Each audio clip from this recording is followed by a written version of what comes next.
was talking with the Sam that got me thinking. I was on my way to work, travelling at 853 metres a second, thinking about my future. I hope to be in a head one day. When the Sam got on further down the line and we chatted briefly. "Hey," he said. "Where you from?" "A Windrunner, M96, I replied. "Sniper stock. That's really cool." "Is it? I never really thought about it."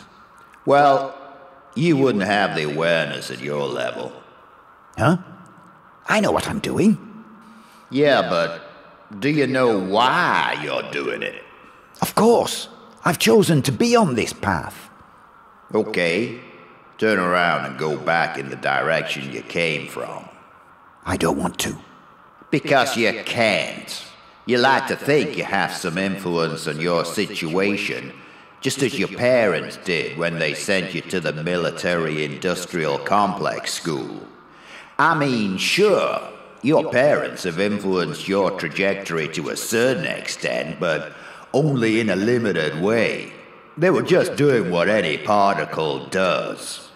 "You've lost me. I'm on this path because I've chosen it. I've always wanted to be a bullet. In fact, my parents tried to persuade me to be something else. There was talk of becoming the blade of a watchmaker's screwdriver, but I chose to be a bullet." "Oh, I can see why you think like that. I used to think the same about being a missile, but then I got an upgrade and I could figure out stuff.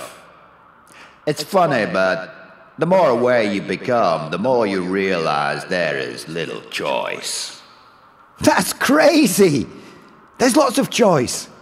When I was in the chamber, I had the potential to travel anywhere I wanted and to hit countless targets." "But you're on this path. You can only be on one path at any given time, right? So why did you choose this one?" This question took me by surprise, and I had to think hard. Well, I thought it was the right thing to do, the best thing to do. The Sam suddenly roared. "Ha! In fact, it was the only thing you could do. The choices you imagined weren't actually there. They were fantasy." "But I know I can change course if I wanted. If this was the only one available to me, that wouldn't be possible, would it?" "This may come as a bit of a shock to you, but you're changing course as we speak. You see, I'm sophisticated enough to calculate all sorts of variables, and the 40-mile-an-hour crosswind we're experiencing is pushing you from your imagined goal. You've been overambitious in trying to hit a target that's over 2,000 yards away, and I'm sorry to inform you, you will never achieve your dream of being a headshot." "Are you saying I'm going to fail? Where am I headed then?" "Currently, on this trajectory, you will end up in the dirt." "So you can see into the future?" "Sure, but don't get your hopes up. Just because I can predict the future don't mean I can change any of it. The opposite, in fact. The future has to be utterly predictable for me to be able to read it accurately. Weird that, isn't it?" "But how do you know this?" "You came from the Big Bang, right? That bang came with a set of immutable laws. Out of all the possible futures, you ended up on this trajectory speaking with me. Because we obey the fixed laws of the universe, I can calculate where you came from based on things like your velocity, direction of travel, spin, etc. If I can calculate backwards, I can calculate forwards too, using the same laws of the universe. Although you imagine the future contains limitless possibilities, it does not. Everything can be calculated if enough data is available. Hang on, I sense something." Here, the Sam paused and listened to an invisible signal. I could only hear wind noise. I know. Nothing I need concern myself with. Now, where was I? Oh yeah, we have no choice. But just then, you looked as if you're about to make a choice. Oh, I'm always looking to change direction. That's how I'm built. But it's not some disembodied spirit inside of me that's making random decisions. Unless that's how you think of software. I do not exist, except as a collection of particles. When I listen out for other signals, it's the forces of the universe acting on the particles that make up the parts of my components that give me direction. You ever been in love? No, can't say I have. Well, I fall in love all the time. As soon as I see a heat signal that I like, my circuits light up and I'm off. It's a glorious sensation. Makes me feel alive. But I realize it's not me falling in love. It's the forces of the universe acting on my particles. I've got about as much choice in the matter as a rock deciding on how it's going to fall down a mountain. But something put all your parts together, I said. Something gave you higher consciousness. Doesn't it have a choice?